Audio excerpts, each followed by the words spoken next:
যে দলটির প্রতিষ্ঠাতা চেয়ারম্যান, আমাদের জাতির সবচেয়ে বড় অর্জন মহান স্বাধীনতা। যে স্বাধীনতা যুদ্ধের প্রাককালে জাতি যখন একটি চরম নেতৃত্বহীন সংকটময় সময় অতিক্রম করছিল, সেই সময় যেই মানুষটি রাজনৈতিক নেতা না হয়েও এই জাতির মুক্তির প্রয়োজন ঐতিহাসিক সিদ্ধান্ত গ্রহণ করতে সক্ষম হয়েছিলেন, যিনি নিজের জীবন বাজি রেখে জাতির মুক্তির স্বপ্ন দেখেছিলেন,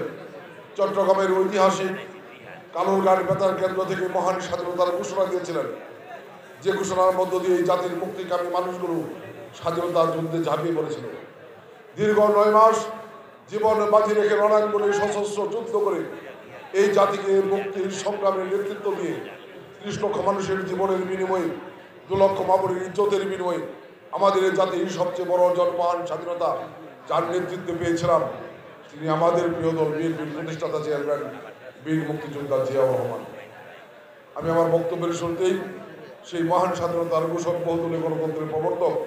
বীর মুক্তিযোদ্ধা শহীদ জিয়াউর রহমান সহ যাদের জীবনের বিনিময়ে আমরা এই স্বাধীন বাংলাদেশ পেয়েছি, সকল বীর শহীদদের আত্মার প্রতি শ্রদ্ধা নিবেদন করছি। প্রিয় ভাই আমার, আমরা গর্ব করি, অহংকার করি, আমরা যেই দলটি করি সেই দলটি শুধু স্বাধীনতায় এই বাংলাদেশের মানুষকে উপহার দেয় নাই। স্বাধীনতার পরবর্তী 54 বছর ইতিহাসে এই বাংলাদেশের স্বাধীনতার মূল মন্ত্র গণতন্ত্রকে সুপ্রতিষ্ঠিত করার সংগ্রামে যতবার এই বাংলাদেশের স্বাধীনতা বিপন্ন হয়ে পড়েছে, গণতন্ত্র বিপন্ন হয়ে পড়েছে, ততবার এই প্রিয় দলটি বাংলাদেশের মানুষের নেতৃত্ব দিয়ে বাংলাদেশের মানুষকে ঐক্যবদ্ধ করে সেই গণতন্ত্র মুক্তির সংগ্রামের সফল নেতৃত্ব দিয়েছে। আপনারা জানেন, স্বাধীনতা পরবর্তী সময়ে যে গণতন্ত্রের স্বপ্নের লালন করে 30 লক্ষ মানুষ জীবন দিয়েছিল,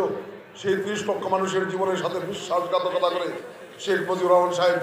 একদলীয় শাসন বাকশাল কায়েম করেছিলেন। আমরা গর্ব করি, অহংকার করি, এই বাংলাদেশে আমাদের প্রিয় নেতা জিয়াউর রহমানের নেতৃত্বে সেই বাকশালকে বিলুপ্ত করে আবার বহুদলীয় গণতন্ত্র এই বাংলাদেশে সুপ্রতিষ্ঠিত হয়েছিল। শেখ মুজিবুরের শাসন আমলে এই বাংলাদেশের দুর্ভিক্ষ দেখা দিয়েছিল, আমাদের নেতা জিয়াউর রহমানের শাসন আমলে সেই দুর্ভিক্ষ পরায়ণ বাংলাদেশকে অর্থনৈতিকভাবে উন্নত সমৃদ্ধ বাংলাদেশে রূপান্তর করা হয়েছিল। আমরা গর্ব করি, অহংকার করি যে আমাদের সেই অবিসংবাদিত বেগম খালেদা জিয়া যখন 1982 সালে স্বৈরাচারী কায়দায় লিবিয়ান নির্বাচিত সরকারকে হটিয়ে বন্দুকের নল দেখিয়ে ক্ষমতার মস্তক অবৈধভাবে দখল করেছিল, দীর্ঘ 8টি বছর গৃহিণী থেকে বেরিয়ে এসে রাজপথে সেই জনতার মুক্তির সংগ্রামে, গণতন্ত্র মুক্তির সংগ্রামে ঐতিহাসিক নেতৃত্ব দিয়ে যিনি 3 বার গ্রেপ্তার হয়েছেন, কারাবার গ্রহণ করেছেন, স্বৈরাচারের কাছে মাথা নত করে নাই, এই দেশের মানুষের মুক্তির স্বপ্নে বিমূঢ় হয়ে অবিচল দীর্ঘ 8টি বছর আবিষ্কার নেতৃত্ব দিয়ে এই জাতিকে ঐক্যবদ্ধ করে সেই স্বৈরাচারের পতন ঘটিয়ে গণতন্ত্র মুক্ত করেছিলেন, যার নেতৃত্বে সেই আমাদের বিএনপির চেয়ারপারসন, আমাদের প্রিয় নেত্রী, দেশের অবিসংবাদিত নেত্রী দেশনেত্রী বেগম খালেদা জিয়া। আমরা গর্ব করি, অহংকার করি, সেই গণতন্ত্র আবার 2006 সালে বিপন্ন হয়ে পড়েছিল, যে শেখ হাসিনা, শেখ মুজিব কন্যা তত্ত্বাবধায়ক সরকারের দাবিতে 173 দিন হরতাল করে, জ্বালাও পোড়াও করে, নির্বাচন বানচাল করে সেই অনির্বাচিত সরকার কায়েমের মধ্য দিয়ে ষড়যন্ত্র করে বাংলাদেশের রাষ্ট্রীয় ক্ষমতায় অধিষ্ঠিত হয়েছিল। সেই শেখ হাসিনা বাংলাদেশের নির্বাচন ব্যবস্থাকে ধ্বংস করে দিয়ে তত্ত্বাবধায়ক সরকার প্রথা উঠিয়ে দিয়ে এই বাংলাদেশে রাষ্ট্রযন্ত্রগুলোকে দলীয় যন্ত্রে পরিণত করে গত 17টি বছর বাংলাদেশের ক্ষমতার মস্তক অবৈধভাবে দখল করে রেখেছিল। এই 17 বছরে বাংলাদেশে একদিকে মানুষের ভোটের অধিকার কেড়ে নিয়ে জোর করে ক্ষমতার মস্তক দখল করে রাষ্ট্র শাসকের ভূমিকায় অবতীর্ণ হয়েছিল, আর একদিকে গত 17 বছরে বাংলাদেশের মানুষের মুক্তিকামী মানুষের উপর অমানসিক জুলুম নির্যাতন চলেছে। এই বাংলাদেশের মানুষের সম্পত্তি থেকে আওয়ামী লীগের দলীয় এবং পারিবারিক সম্পত্তিতে পরিণত করা হয়েছিল। লুটতরাজের মহোৎসব চালিয়ে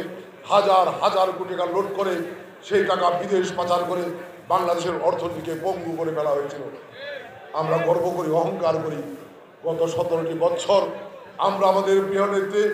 এদেশের অবিসংবাদিত নেত্রী বেগম খালেদা জিয়ার নেতৃত্বে আমাদের প্রিয় নেতা, এই জাতির মুক্তিকামী মানুষের কাছে এখন সবচেয়ে জনপ্রিয় নেতা বিএনপির ভারপ্রাপ্ত চেয়ারম্যান তারেক রহমানের নেতৃত্বে আমরা 17 বছর অবিচল সংগ্রাম চালিয়েছি স্বৈরাচারের পতনের আন্দোলনে। ওখানে আমার আল্লাহর কাছে শুকরিয়া করি যে আজকে আমরা স্বৈরাচার শেখ হাসিনা মুক্ত, আওয়ামী লীগের দুঃশাসন দুর্নীতি জুলুম মুক্ত, এই ফ্যাসিস্ট মুক্ত বাংলাদেশ আমরা পেয়েছি। আজকে এই বাংলাদেশ নিয়ে আমরা নতুন করে যখন সারা বাংলাদেশের মানুষ স্বপ্ন দেখছে,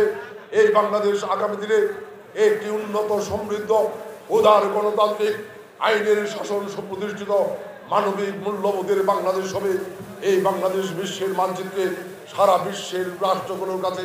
একটি উন্নত সমৃদ্ধ জাতিতে মর্যাদাশীল জাতিতে প্রতিষ্ঠিত হবে। আমরা যখন সেই স্বপ্নে বিভোর, তখন আমরা দেখছি এই বাংলাদেশের গণতন্ত্র নিয়ে আবার নতুন করে ষড়যন্ত্র হচ্ছে।